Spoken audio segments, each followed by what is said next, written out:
طبعا بحمد ربنا وبشكر كل الشركاء والرعاة والمحبين، يعني لأنه بالفعل في محبين وداعمين لينا معنويا، بيخلونا نقدر نكمل. مش بس الفلوس هي اللي بتساعدنا ان احنا نشتغل، الدعم الانكايند واللوجستي والحب بيخلينا نستمر اكتر. على فكرة يعني الناس اللي بيشتغلوا معانا بدون اجر وبأجور زهيدة، أنا بشكرهم جدا، لأن هو ده نوع من المساعدة إن احنا نقدر نكمل. أنا عارفة إنه ده ممكن يبقى صعب في الظروف بتاعتنا الاقتصادية. يمكن عشان كده بتمنى في المناسبة دي إنه الدولة تقف معانا أكتر، عشان نقدر نلعب دور أكبر وعشان ما نصغرش. لأن مهرجان الأقصر يعني بعد 12 سنة بيحاول يتوسع. احنا لأول مرة السنة دي بنحاول نلم الفعاليات والأيام المهرجان. أنا نفسي إن احنا نبقى أكبر. طبعا السنة دي يمكن ليها ظروفها اللي كلنا عارفينها، الظروف الاقتصادية وغيرها، لكن بتمنى في المستقبل إنه أولا الدولة المصرية تهتم بدعم صناعة الفيلم المصري، صناعة السينما، إن يبقى في صندوق أو لجنة أو أي شكل من الأشكال، قناة تلفزيونية تشتري الفيلم المصري، بحيث ما يبقاش أسير لفكرة التوزيع الخارجي اللي بتفرض عليه الذوق المطلوب. احنا شبابنا وأبنائنا وأساتذتنا يعملوا الأفلام اللي هم نفسهم يعملوها. فأنا بتمنى من الدولة المصرية، الدولة ومش الحكومة، لأن ده مشروع كبير، ده مشروع كبير لجمهورية مصر العربية، إن هي تقف مع صناعة السينما، وإنها تقف مع مهرجان الأقصر والمهرجانات اللي زي مهرجان الأقصر، بما فيهم مهرجان القاهرة السينمائي اللي أنا واثقة إنه عنده برضه مشاكله وتحدياته. تاني حاجة بشكر كل شركات الإنتاج اللي دخلت معانا السنة دي في شراكة بنعملها لأول مرة، ان احنا ندعم ابنائنا وبناتنا من المخرجين والمخرجات الجدد اللي بيدخلوا السوق السينمائي لاول مره. ان احنا عملنا ورشه كبيره طول الاسبوع للانتهاء من تطوير هذه الافلام، 10 افلام روائيه قصيره مصريه، و في حوالي 6 شركات وجهات مختلفة قدمت 10 جوائز مالية وعينية لمساعدة هذه الأفلام في الدخول في مرحلة الإنتاج، وهو شيء مهم ومفيد للصناعة. كمان بشكر كل المخرجين والمخرجات اللي اشتركوا في الفعاليات الخاصة بالمسابقات.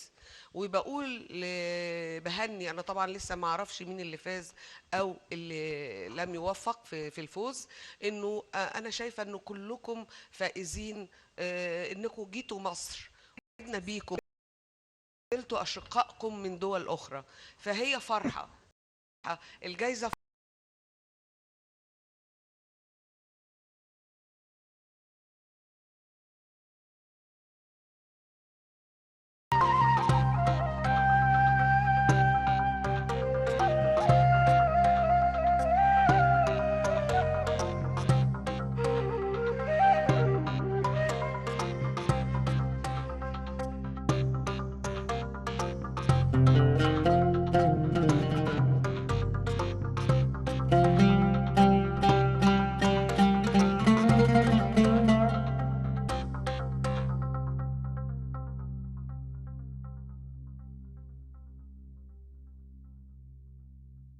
من المشروعات المهمة اللي تمت هذا في هذه الدورة.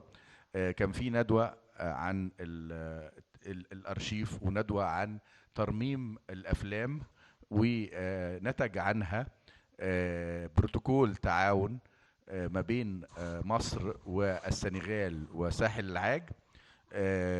وهيكلمنا عن دوت شريف مندور، عضو اللجنة العليا للمهرجان واحد الشركاء في هذا المشروع الهام، انه يبقى فيه ترميم للفيلم الافريقي مركزه القاهرة، وبتكلفة قليلة مع تكنولوجيا متقدمة جدا. المنتج والمخرج شريف مندور، اتفضل.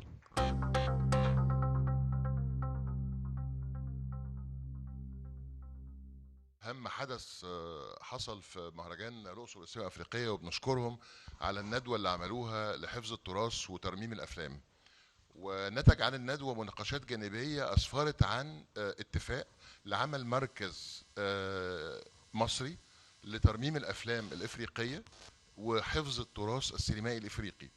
واكتشفنا في الندوة إن هم بياخدوا دعم من دول زي فرنسا، والدعم ده بيروح لفرنسا عشان يرمم لهم الأفلام ب30 ضعف تكلفة مصر، علما انه نفس المعدات ونفس الامكانيات ونفس الكواليتي، فبدل ما يعملوا فيلم واحد ممكن يعملوا بنفس التكلفه 30 فيلم. واعتقد انه ده هتبقى خطوه جيده جدا لينا كمصر، ان احنا حتى نستغل رخص الدولار بتاعنا النهارده ورخص اليورو، ويبقى دي نقطه جيده بالنسبه لنا. هنوقع النهارده دلوقتي بعد يعني لحظات هنوقع على اول بروتوكول مصري سنغالي ايفواري لترميم الافلام في مصر تحت رعايه مهرجان الاقصر للسينما الافريقيه.